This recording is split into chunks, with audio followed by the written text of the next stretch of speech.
Let's talk about how to pass the M&G Investments video interview.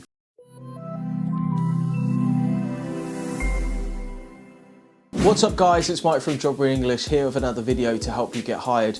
If you want to see more videos like this, we release 5 Pass the Interview videos a week. Make sure that you subscribe to the channel down below. And as ever, if you want more help with your M&G video interview, including our up-to-date research note, courses, sample answers, and worksheets to help you prepare, then make sure you check out our Pass the Interview pack, which is also the first link down in the description below. Today we're going to be talking about M&G Investments, one of the largest asset management houses in Europe. And if you've never watched a Pass the Video interview before, it's split into 3 parts.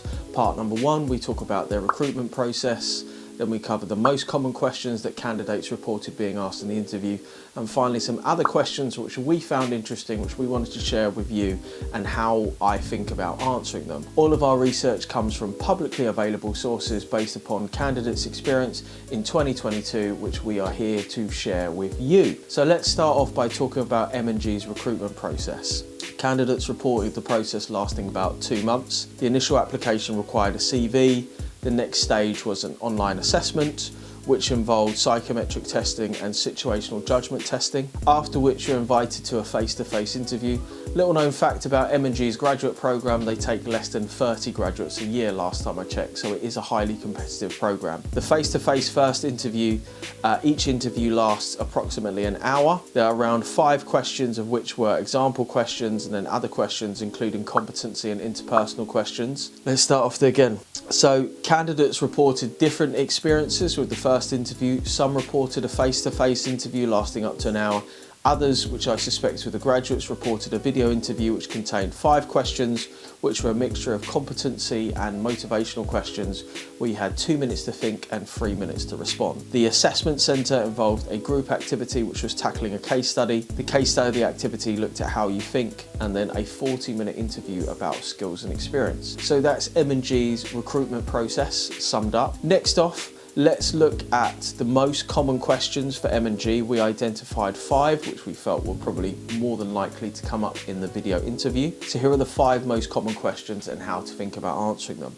Question number 1, why do you want to work for M&G Investments? Now, if you want an in-depth explanation of how to answer this question, make sure you click the card up above, which also includes a link to a free worksheet to fill out the answer for yourself and some prompts on how to find the information. If you've got 3 minutes to answer this question, you want to think about 6 facts, say 30 seconds of fact. Now make sure that the facts are specific and not generic.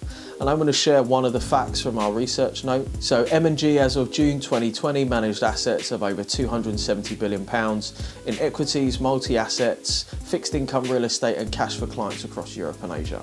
Now that's a pretty specific fact. It's not generic, it's not they managed a lot of money or they're a big asset management house, it's very precise. The other thing that you want to think about when kind of researching your facts, this shouldn't take you any longer than 15 minutes.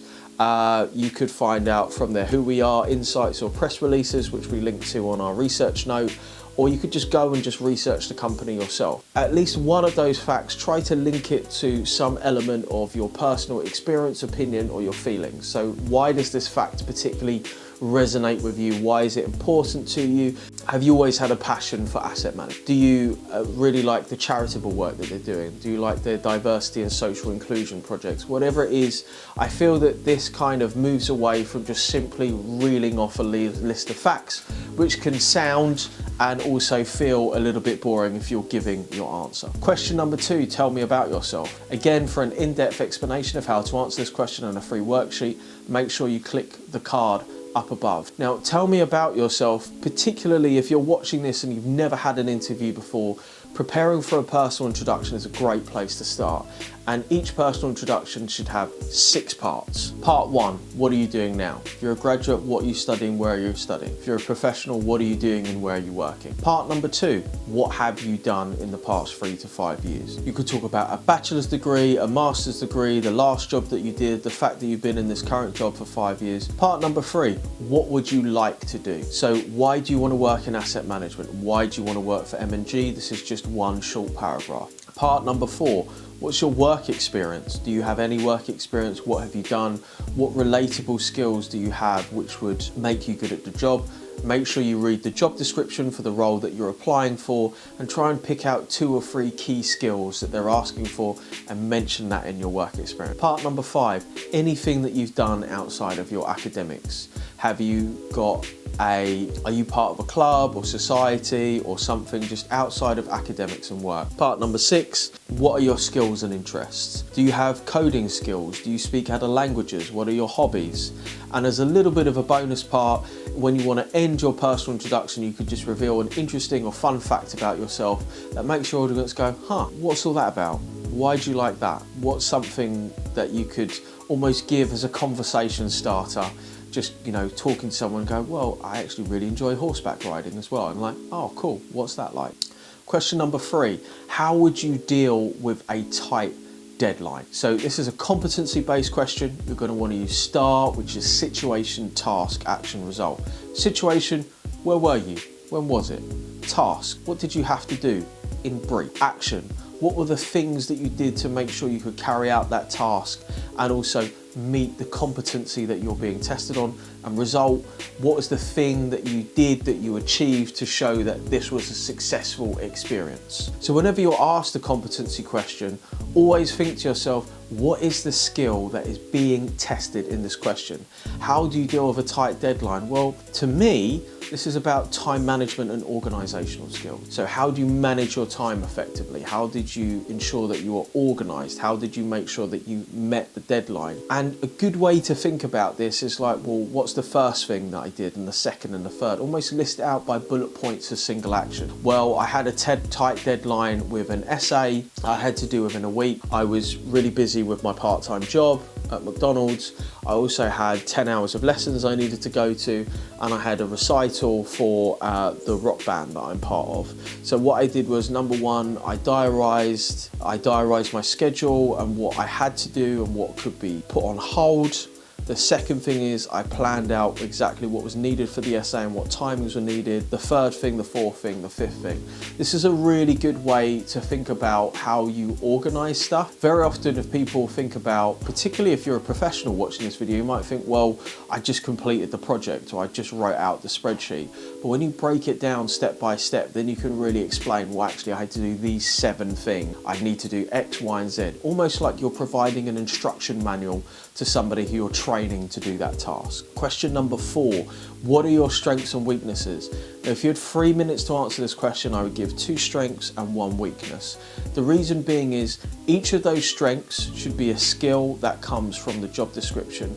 And importantly, for the strength, you want to give an experience where you can demonstrate that. So you might turn around and say, well, I have great leadership ability because I was actually the captain of my university football team for 2 years, which meant that I needed to organise every match, speak to our university's football teams, organise transport, make sure the team was being trained, provide pastoral care for some of our players when they're going through a difficult time. That experience demonstrates that you have that strength. There's no point, as I often hear, people just reel off, well, here's 10 things I'm really good at. And I go, well, according to what? According to what experience? When it comes to your weakness, what you want to be thinking about is, number 1, give a weakness that is believable, is relevant to you and is honest, and also that has a clear lesson involved. So you might say, well, there was a time at university when actually I was quite poorly organised and I missed a couple of deadlines for my essay. So what I made sure that I did is, as soon as I was given coursework to do, I would actually take an hour out of my day, sit down, plan out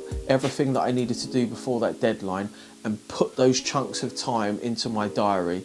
And I made sure that I was disciplined and sticking to what I needed to do on a daily basis, which meant that I never missed a deadline again. So this is a weakness where we learned a lesson and has then been turned into a strength. Question number 5, what skills would you bring to M&G Investment? Now this is kind of similar to why do you want to do this job? Please make sure that you read the job description. All companies essentially provide you with exactly what you need to say to be the right person for the job, and this is seen through the job description. Now, not necessarily in that company's job description. If you read it and it's quite salesy and you're like, I don't really know what I would be doing, I don't know what skills are needed, it's not very clear, it's just talking about how great the company is, then simply take that job description, say it's asset management graduate, write it into Google and go and find a job description from another company that's more helpful, because the skills that you would bring are surely going to be the skills that would make you good at this job. So you can pick out 3 or 4 skills,